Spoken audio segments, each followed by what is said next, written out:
Hey,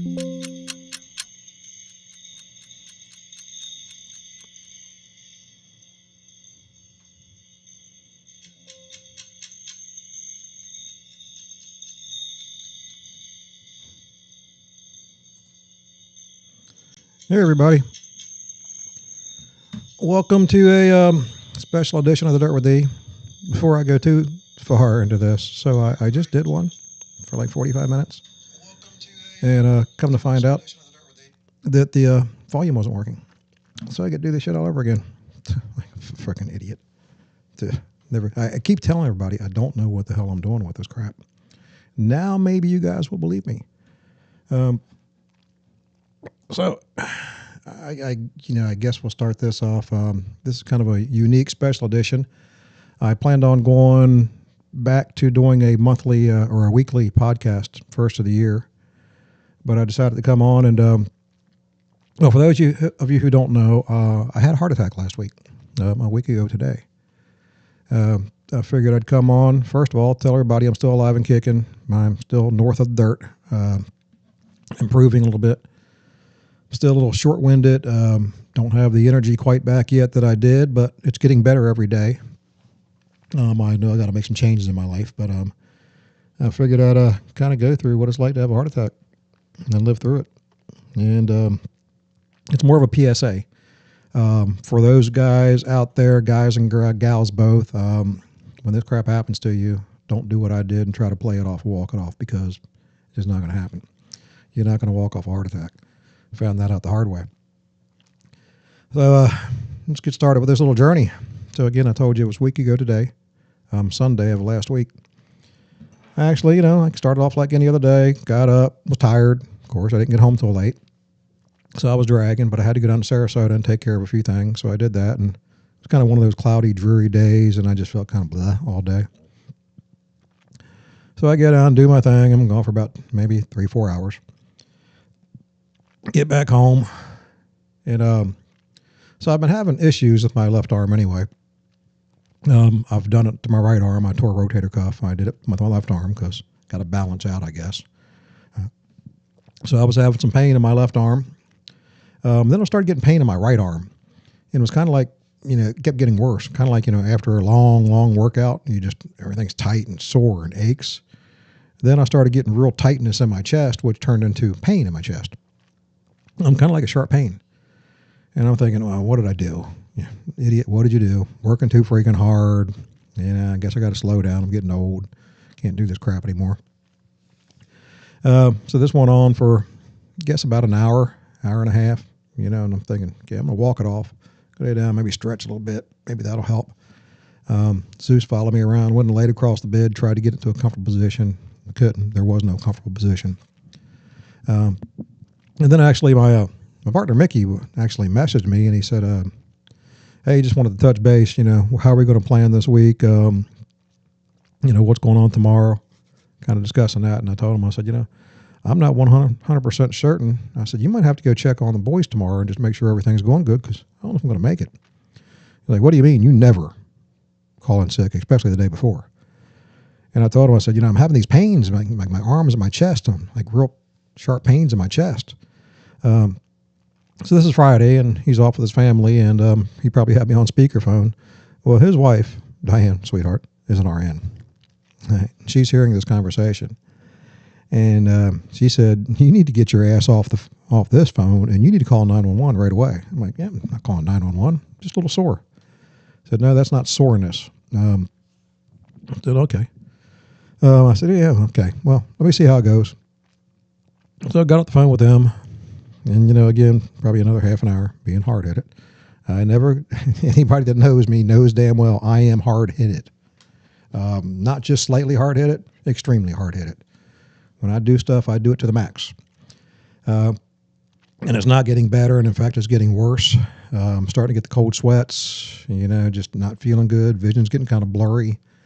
Everything's just kind of screwed up. Can't get comfortable sitting, standing, kneeling, laying. Nothing helped whatsoever.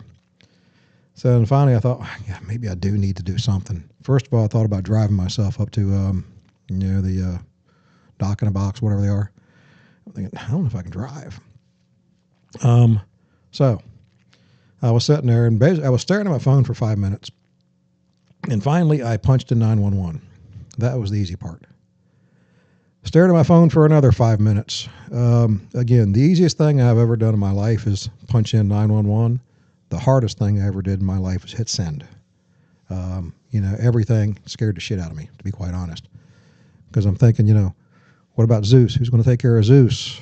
If something happens to me, who's going to, I'm all he has right now. What about the business? What about the bottle house? What's going to happen here if I'm not there? I'm sure the bottle house would run just fine. My business would just disappear. Might be some pissed off customers, but that's just the way it is. So finally, I did hit 911. The lady got on the phone, and she said, what seems to be the issue? And I said, I'm definitely not in the medical profession, but I'm having some chest pains. I think I might be having some issues with my heart. I'm not really sure. And she said, look, I'm going to dispatch the paramedic out to you right away. She told me what to do. Have you taken this? No, I haven't done anything. I said, okay, well, the paramedic should be there in about 10 minutes. And all right, so I plopped back down a chair. And, again, I'm trying to get comfortable. I just can't get comfortable. So they come and they knock on the door. And first of all, are there any dogs in the house? Yeah, Zeus. You got to put him in a separate room. He's friendly. And I understand it. Trust me. He's a big horse, and if he wanted to be mean, he'd probably be pretty aggressive. So I got him in the room, and say, come on in, guys. So I go in and plop down on the chair, and they ask me what's going on, and I explain to them. At this point, they're putting the pads all over me, and so on and so forth, and they hook me up to the machine. And the guy's watching; his eyes get kind of big, and he tore the paper off. Said, "I need to run. I need to check this one more time." I said, all right, what's going on? Maybe it broke. He ran it one more time, the little mini EKG, whatever the hell. Again, trust me. We're talking about all this medical stuff. I'm an idiot. I have no idea what I'm talking about, so bear with me. He looked at the one guy and said, we need to get you transported right away. I said, what do you mean? What's going on? He said, well, you're having a heart attack. I said, like a mini heart attack? Or, he said, no, you're having a serious heart attack. So, needless to say, I think I turned white because I'm not old enough to have a heart attack. Old attacks for old men. Then I thought, well, the reality of it is I'm not a spring chicken anymore. So they get me loaded up, and I said, look, guys, can I let my dog out of the bedroom? Nope, we're going. I'm thinking, I don't leave Zeus locked in a dark bedroom. Poor guy. He's going to be freaking out enough when I'm not here. So they're driving me to the hospital. Riding in the back of an ambulance is definitely not a pleasure cruise. Trust me. You bang and beat and twist and turn. In the meantime, they're poking and prodding me and doing this. And the guy said, I'm going to give you some morphine. Okay. They got this. And, of course, they're asking me the same questions over and over and over again. And, of course, they got me hooked up to the machine. They're testing all that. And the guy came in and sat down beside me and said, look, Mr. Flory, here's what's going to happen. He said, once we get you there, you're going to go into an ER room. You're going to have 15, 20 people hanging around you. He said, everybody's going to gather right around you. And I'm thinking, great, is it that bad? Again, I don't know what's going on. So they will be in there, and sure enough, right away, there were 8, 10 people in the room. I got people ripping off my, I had sweatpants on, ripping off my sweatpants, my socks. They had to cut my necklace off, ripping my shirt off, putting pads all over me, sticking me with this, sticking me with that. The ER doctors asking me the same questions that they asked me in the ambulance, probably 10 more times. So this goes on and on and on. And I'm like, guys, what's going on?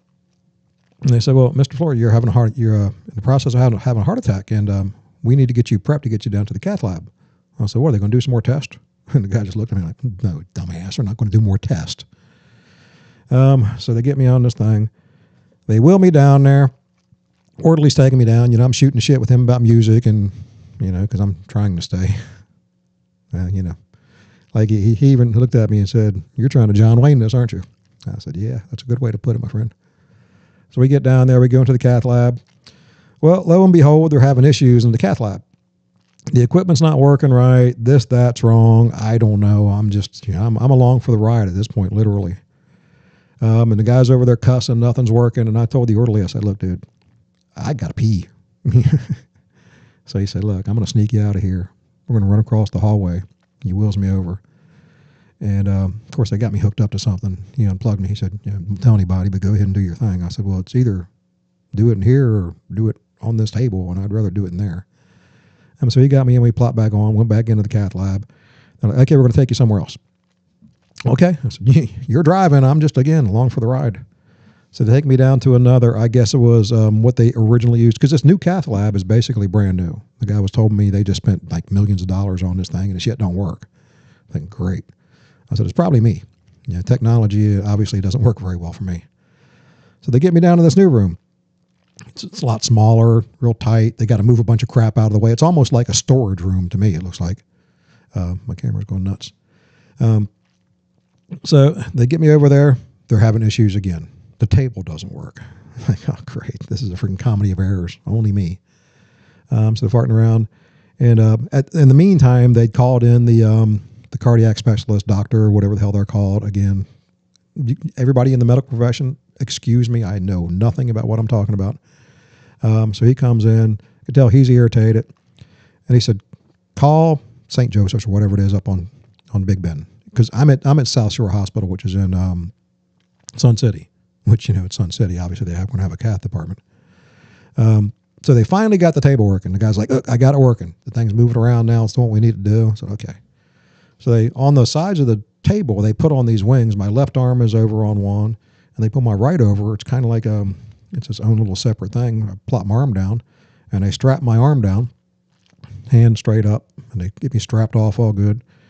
And there's a nurse there. And again, I didn't catch any of these people's names, and I apologize. And I just looked at her. I said, this is going to suck, isn't it? And she said, well, it's not going to be comfortable. Hang on a second. I got to answer this text real quick. Sorry.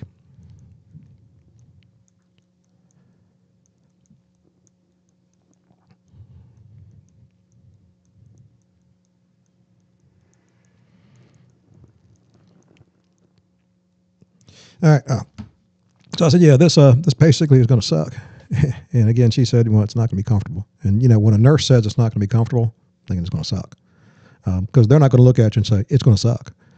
So the doctor's explaining to me, they actually prepped me 2 places, one on my arm, another one. Speaking of which, they shaved me when I was in the ER. I said, look, I believe in manscaping. She said, we're going to shave you better. Okay. I said, I'm hanging out in the wind, and I was trying to joke around. I said, it's cold in here, right? I got an excuse. I said, I'm a grower, not a shower. So, I'm just trying to maintain the levity for myself more than anything else. So he says, well, here's what I'm going to do. I'm going to go into your arm. He said, you're going to feel some weird stuff. I said, weird stuff. When a doctor says you're going to feel weird stuff, I'm like, all right. So he gets me strapped in. I said, again, you guys are in charge. I don't really have much of a choice now. You got me strapped to a table. So he does. He goes in. It's weird. They went into my wrist. I could feel. Again, they used some kind of antiseptic or whatever on me, but I could feel this thing going up into my arm and across my chest. I'm like, okay, well, it's weird, but it's not. It's not like it's killing me or anything. So okay, do what you got to do. So this goes on for maybe 10, 15 minutes. Could have been an hour. I don't know, but it wasn't an hour, 10 or 15 minutes maybe. And he finally gets the thing out, and he says, okay, we got you. I'm like, well, what happened? He said, I'm going to go over that with you here in a minute. So they get me all unstrapped, and he has me roll to the left where they have their TV screen that he was watching. He said, so, watch this. I'm going to show you what I did and what you got going on. And yeah, finally somebody told me what's going on. So he's doing this thing, and he's saying, you see this big like tube down here? It kind of looks like an ultrasound for a baby. Nothing is real. It's not like it's a picture of your heart. I said, yeah, I get you. He said, you ever heard of a widowmaker? I said, well, yeah, we've all heard of that, of course. I said, they have them in trees. If you cut a tree wrong, they call it a widowmaker. He said, no, this is basically the main artery of your heart. This is the largest artery, and this is what kills you. I said, okay. He said, you were blocked. And I said, how much? He said, pretty much completely blocked. He said, so we put this, 38 millimeter stent in and this and that, got you cleaned out. So, okay. So I'm thinking, okay, give me my clothes back. Let me go home. Yeah, don't work like that. So they get this thing out. And again, it wasn't horrible. it really wasn't even, it wasn't painful. It was just kind of uncomfortable. So they get me out of here and say, okay, we're going to take you up to ICU. And I asked the one lady, well, how long do you think I'm going to be here? She said, sometimes people get out of here in a day or two. And I'm thinking, so I'm definitely going to be here overnight. She said, oh, yeah, you're going to be here overnight for sure. All right. So they get me up there and they take me into ICU. For those of you who have been in a hospital, and if you're in ICU, there is no time for you to rest, the best way to put it. So I get up in there, and of course, nurses are coming in, doctors are coming in, this and that, and blah, blah, blah. And, I got to take your blood. I got to do this. I got to do that. I'm like, okay. And I've got a cup on my arm, where they take your blood pressure. Those things, when they go off, feels like an anaconda squeezing your arm. So I get in there, they get me into the bed and kind of get settled in, hey, can you get me some water and blah, blah. So the one nurse said, look, it's going to be a long night. I said, so it's already been a long one for me. She said, yeah, you don't understand. She said, there's going to be people coming in and out here all night long. I said, great. I said, I'm not going to get much rest tonight. And she said, no. She said, you might catch a cat nap. All right. So it starts. I got people coming in doing labs, taking blood, doing this. Again, the blood pressure cup's going off constantly. Every half an hour it goes off. And I'm sitting there, and like I said, they would actually just come in to see if I was asleep. They'd come in and wake me up to see if I was asleep. I said, well, not anymore. So this goes on the first night, no sleep. Next day, sun finally comes up. They're rotating staff. The new staff is coming in. And the new nurse comes in and introduces herself. And they're all sweet. They're all sweet as can be. She said, I'll be taking care of you today. Great. So I'm going to try to get you some breakfast up here. I said, yeah, perfect. Which they did. They brought me some breakfast up. And, if you've ever been in a hospital, we all know the hospital food is definitely not fine dining. I'd rather eat at the worst restaurant or fast food place in the world because and I understand it. They make one menu for everybody. There is no seasoning. There is no nothing. Trust me. They don't believe in salt in hospital. You're not going to get salt back with anything or regular sugar. So I make it through the night. And the next day, it all starts all over again. I've got hospital staff coming in and out. About 11 o'clock in the morning, they send somebody from the billing department. So here we go. She sits down and goes through the bill. So this is Monday morning. I haven't been in there for 24 hours yet. And she starts going through the bill. So far, I'm up to, I think it's like $300,000. Great. For those of you who don't know, I am self-employed. I own a general contracting business and also work at the Bottle House. As most of the people on here know, I'm actually on the Bottle House. I'm in there on the weekends doing my thing. Don't ask me what I do because I haven't even figured it out yet. So we go through that, and I told her, I said, you can give me another heart attack, lady. And she said, well, if you pay this amount today, thinking, well, that's not going to happen. So I go through the day. I've given more blood in the past week than I think I have in my entire life. I literally I'm black and blue all over my arms. I don't know if roll it around. Again, kind of hard with the phone. Yeah, again, there's one. Got black and blue marks up both arms because I think they literally ran out of places to poke me. I've got a purple bruise the size of a softball on my stomach. They were also giving me shots in my stomach. Don't know what the hell that shit was. I can take shots. You can give me shots, take blood all day long, whatever, unless you're giving it to me. It's every 4 hours. I don't know what those damn shots in the stomach were, but them bastards hurt. And even the nurse said, you have a really high tolerance for pain, don't you? I said, yeah, until you stuck me with that damn thing. She said, most people scream when we stick them with that thing. I was like, all right. I said, how many times are you going to give me that damn thing again? That's going to be a daily thing. I said, great. Well, I'm still thinking, okay, I'm in day one. I'll be out of here this evening or tomorrow. No big deal. Because, right now I'm feeling, I just had a heart attack, but, I'm not feeling like I'm going to die. Exhausted. Kind of weak, but, I don't feel like I'm going to die anytime soon. Send my ass home. So we go through the first day. Never did get lunch that day, so I can't tell you how bad that would have been. But they bring in, again, no sleep. I'm trying to cat nap when I can, and it's just, there's chaos in an ICU. They also have on their speaker, every time there's an emergency situation, it comes over the speaker, and it's, recorded, blah, blah, emergency room, blah, blah, blah. And you had to hear that all day. And, the TV with that little handheld speaker they give you, which it sounds horrible, but at least it's somewhat entertaining, although they do have basic cable in there, and I think there are maybe 30 channels. Well, I can't find shit at home to watch, and I've got 5,000 channels, so that's how bad it was. So we made it through the first day. They bring me dinner, and I said, okay, well, maybe dinner won't be too bad. Wrong. They bought me a little piece of pork about that big and Brussels sprouts. I despise Brussels sprouts. Can't stand them. Don't even want to smell them. I just hate them. A cup of water. The one thing that I did get the first night, there was a little tiny piece of carrot cake.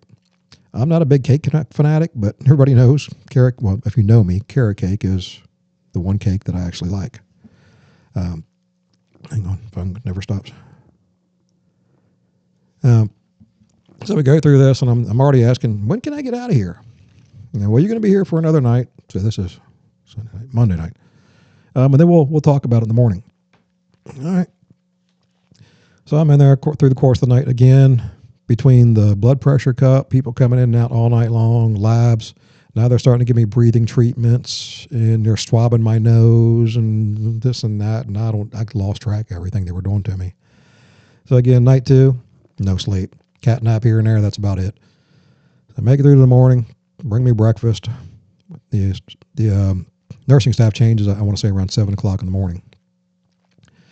And so they bring me breakfast in. It wasn't until about 8:30 or 9. And by this time, again, everybody's been in and out. So bring me that up, and it was like powdered eggs. And actually, the first day was the first breakfast I got was, this was the second day. I'm losing track. Anyway, the food sucked. Long story short. They brought me coffee. I love coffee in the morning. I couldn't even drink this crap. It was so bad. And again, I understand, they're not making food for just me. They're making it for how many ever patients they have in there, and it's got to be bland. Again, it is Sun City, and we all know, Sun City is a retirement area. So, most of the people in there, I was the young kid on the floor probably. So I go through, get up Tuesday morning, breakfast, and I'm already, when can I go home?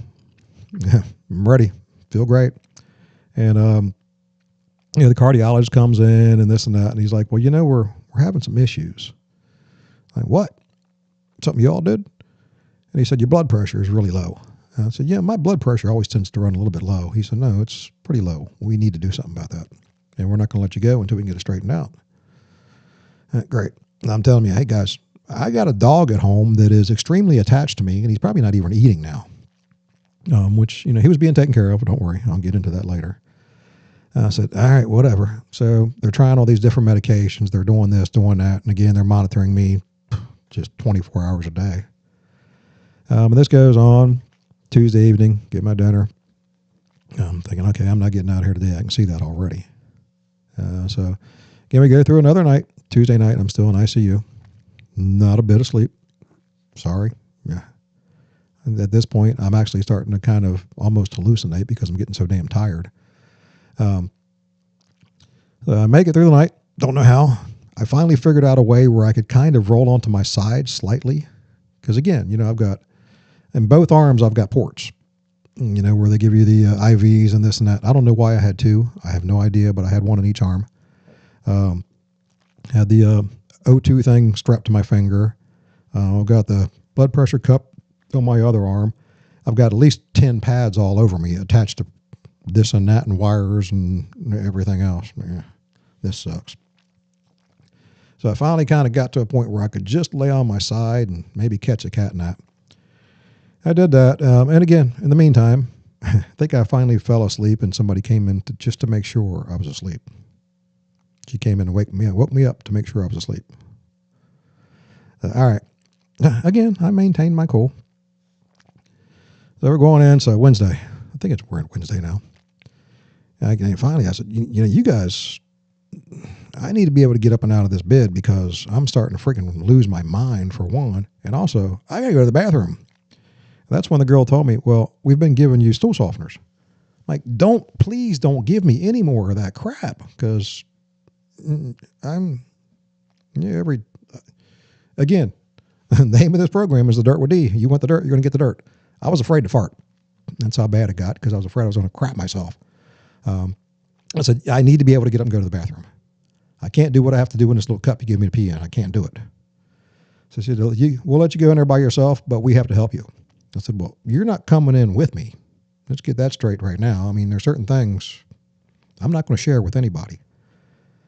I said, no, we'll stand outside the door. And I said, even that's kind of weird, somebody standing outside. So anyway, we'll get beyond that. It's Wednesday, and I'm thinking, okay, can I get out of here? And again, I got the ER or the ICU doctor coming and talking to me, the cardiologist, this and that. I think they had like 3 or 4 cardiologists coming and talking to me. How you feeling? Blah, blah, blah, blah. Do you have any chest pain? Do you have this? Again, I've got shortness of breath. I still do. But I said, I'm not really in any, I don't have any like heart pain, chest pain. I said, I'm getting sore as hell from laying in this bed. So they do their thing. We're going through Wednesday, and it's getting farther and farther through the course of the day. And I'm starting to really doubt that I'm going to get the hell out of here. So I'm getting a little frustrated. So we go through the course of the day, and they do the nurse switch again. Another girl comes in. I said, look, are you guys going to get me out of here tonight? And she said, you're going to be here for another night at least. I'm like, great. They're still trying to get my blood pressure straightened out. And she said, look, there might be a chance we have to move you because, it's ICU, and this hospital is not big. South Shore Hospital, it's not huge. I don't know how many rooms they had in ICU, but I'm going to say maybe 10, 12, I'm guessing. And she said, we might need this room. I said, okay, well, why don't we just go ahead and do it now? We're going to try to keep you here. She said, everybody here likes you. We're going to try to keep you here. I'm like, okay. She said, hopefully we'll be able to keep you all night and we don't have to disturb you. I said, yeah, sounds good. Wrong. 1 o'clock in the morning, I'm thinking. I had actually just fallen asleep. She came in and said, look, Mr. Flora, we are going to need this room. We're going to have to move you. I'm like, okay, well, let's go. No, we got to prep the room. All right, another hour. So I didn't want to go back to sleep because I figure any minute now they're going to come in here and they're going to move me to another room. I don't even know where I'm going. Am I going to another section of the hospital? Where am I going? I have no idea. She finally comes in about an hour later. Okay, I'm going to get you over here in the wheelchair. I said, can we unstrap some of this crap? So put me on a little portable. I had a little portable thing that I carried with me when I went to the bathroom that, because they wanted to keep an eye on my heart 24 hours a day. They wouldn't let me unplug that thing for a minute. Hooked me all up to that. Get down there. I literally could have walked quickly. It was maybe 50 yards away from my room. Go down a little short hallway, 2 double doors, bam, my room's right there on the left-hand side. Which just so happened to be right across the nurse's station. For those of you out there in the medical profession, RNs and nurses and whatever you do, love you guys to death, but you guys can talk and giggle and cackle. So I'm literally outside of my door. If they move the little curtain thing, I'm staring at the nurse's station. And they're going on all night long. And I'm thinking, and I finally told somebody, can you close the door? Can we do something here? So I finally convinced them to close the door. This is maybe 5 o'clock in the morning. So, let me get a little bit of sleep. I told him, I said, I'm exhausted. I'm just to the point where, you guys want me to heal? If I can't sleep, I'm not going to heal. So she finally closed the door. I slept for maybe another hour. I want to say hour and 15 minutes. I got up. It was about 6:30 or so. Actually, it was probably closer to 7 because light was just starting to creep through the window. And I'm sitting there, and again, they changed the nursing staff again. So I had this. This is the first time I had her. This nurse, older lady, and God forgive me, I forgot her name. There were so many names.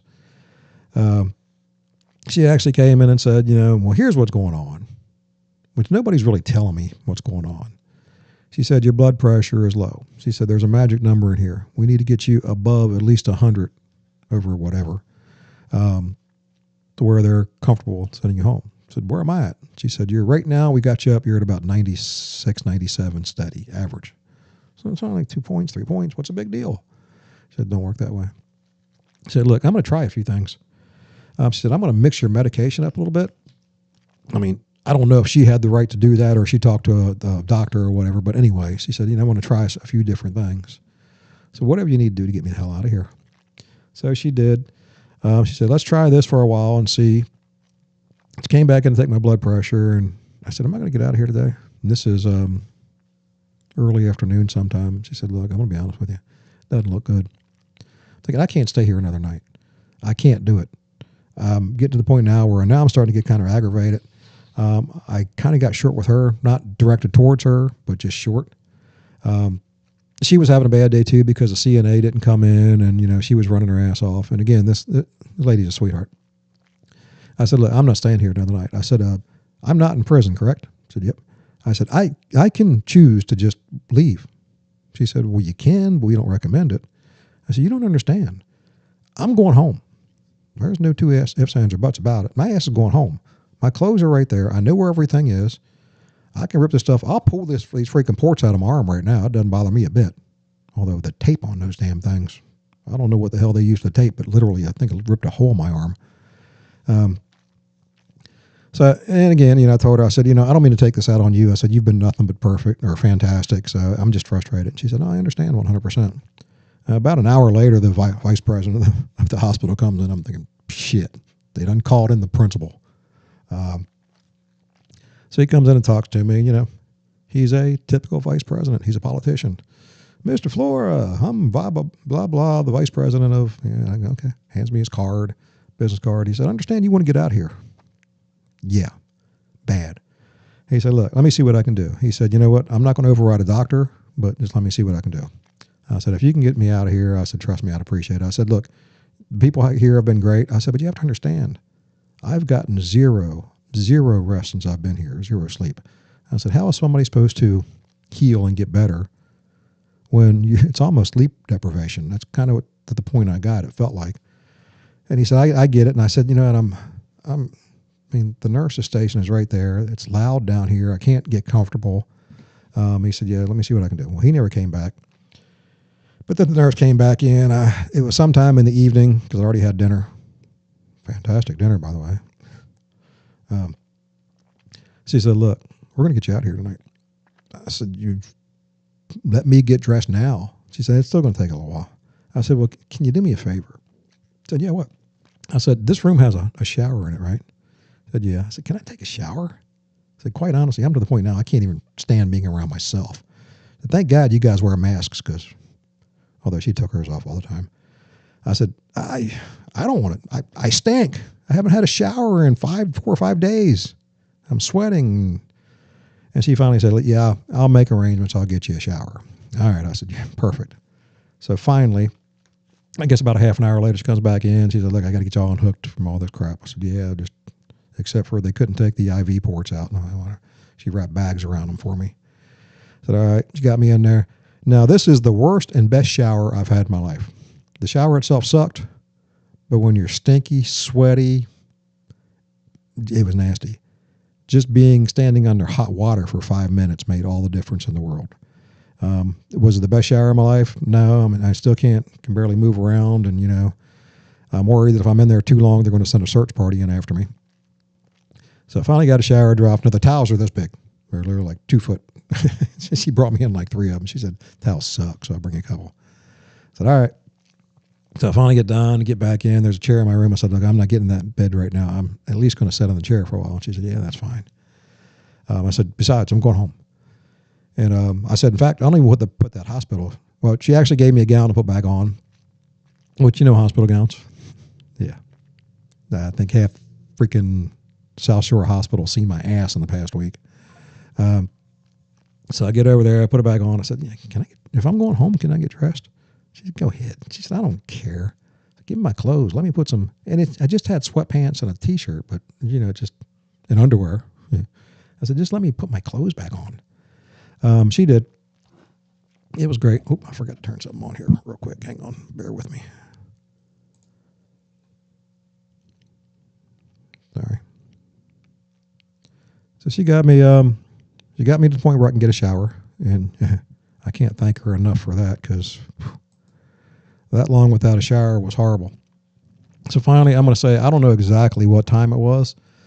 She came in, of course, I had to sign this and sign that, and she's going over. She's got a list that long of medications. Mm-hmm. Great.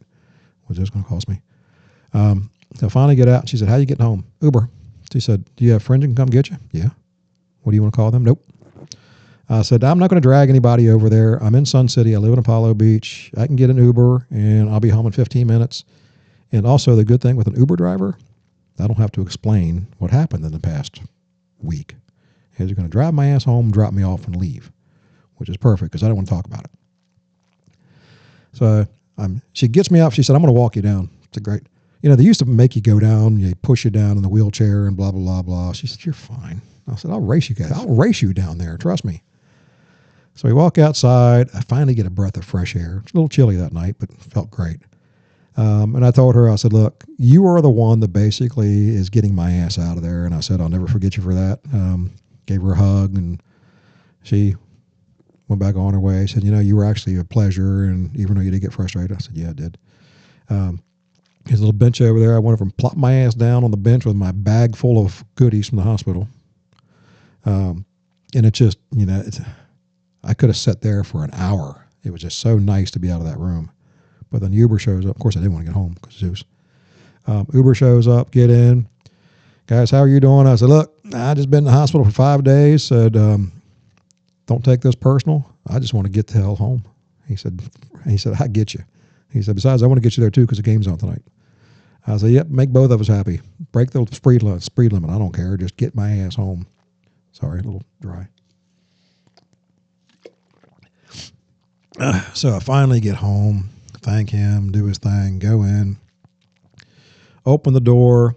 I keep one of the Zeus's dog beds up kind of close to the front door so he can lay there and look out the side light. He got up and stared at me.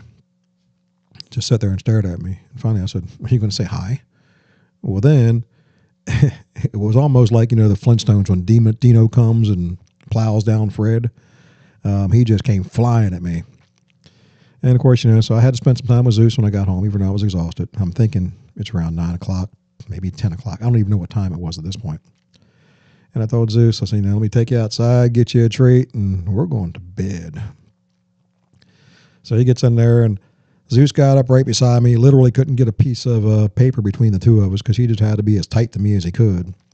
Nose right in my face, licking me and snoring the whole night long. Finally, after about 3/4 of the night, he scooted back over a little bit. I guess he realized I wasn't going anywhere. So I get up the next day. I'm home. I'm like, I can take a shower in my own shower. And, of course, I have to go because they didn't send me home with any of the medication. I had to go to get the prescriptions. All right. Get my butt up, get a shower. I'll go to Publix, get the prescriptions. So I go there, and I've got this little app thing that told me blah, blah, blah was ready. One wasn't ready. All right, I'll go find out what's going on, at least to get the other ones. I go there and go in. Well, one of the prescriptions wasn't ready. It was because it's a car payment. It's $570. And I told her, I said, don't fill it. I got to get something straight. They got to figure out something else, put my house on or something. So I got the other ones, went home, and I went that the app, the RX, whatever, one of those apps, and I found it for a little bit less. Trust me, still not a steal by any stretch of the imagination. So I went ahead and got the prescription transferred over from Publix to CVS, and they said, well, we'll be ready for tomorrow. I said, well, I don't think I'm going to die if I miss it for a day. Who knows? I don't know. So I started taking the other stuff. Now I got half my counter's taking medication now because I think I'm on 6. So the next day I get the one from CVS, which was yesterday, Saturday. Again, kind of lost track of time this week. So I got on medication. Everybody's been asking, what's going on? How you feeling? I'm tired. Still get a lot of shortness of breath. Feel like my energy levels is not there. And even the doctors told me it's going to take time. They've got me really limited on what I can do as far as physical activity, as far as, lifting and so on and so forth. But it's getting better. Every day I feel a little bit better. Get slight headaches, and I think that might be the blood pressure bouncing around a little bit. But other than that, I'm north of dirt. That's all that matters. It's been an experience. Again, I wanted to come on here and tell you guys, if you ever get to this point and you start getting the symptoms, call. Don't be a hardhead. Don't wait 2 or 3 hours like I did. Call. The doctor did say, the guy that did the stent, he said if you would have waited another hour, we wouldn't be talking right now. Kind of woke my ass up a little bit. said, all right. So, again, most of the people I know are my age, around that, some younger, some older. But we're there. I thought I was too young to have a heart attack. I guess there is no such thing as too young to have a heart attack. And a heart attack's not a male or female thing. Trust me.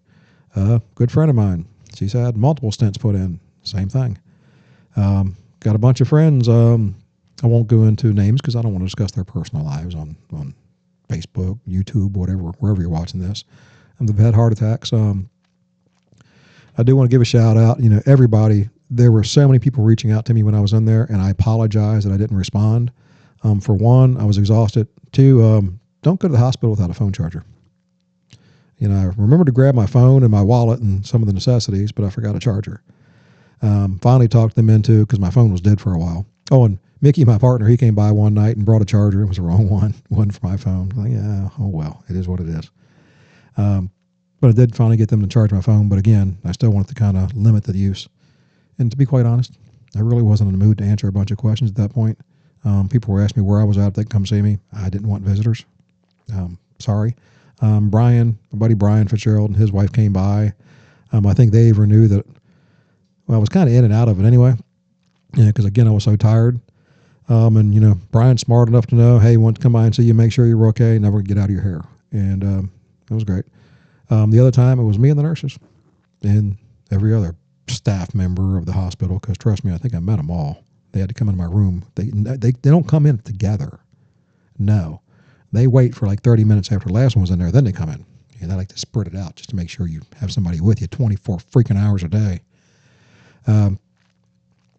But again, thanks to everybody, especially Russ and everybody from the Bottle House, all the staff. You guys have been great. They've all been asking about me and checking on me, and I told them I will have my ass back in my seat next week. Don't know if that's a good thing or a bad thing, but I'll be there.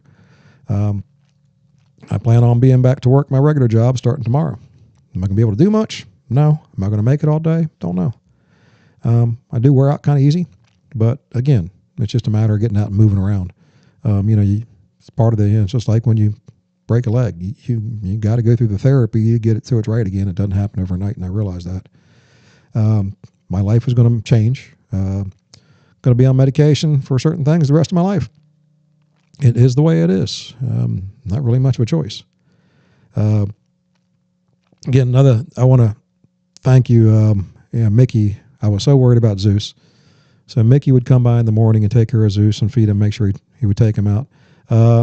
My great friend, Jason James, my brother from another mother, he made sure he came by after work and fed Zeus for me, took care of him. And then my neighbor, Jason, he'd come over and let him out in the evening before he went to bed. So at least I knew Zeus was taken care of and fat and happy. I can't say he was happy, but at least he was being fed. So thank you guys. Again, I appreciate it. Again, to everybody that reached out, you don't know how much it means.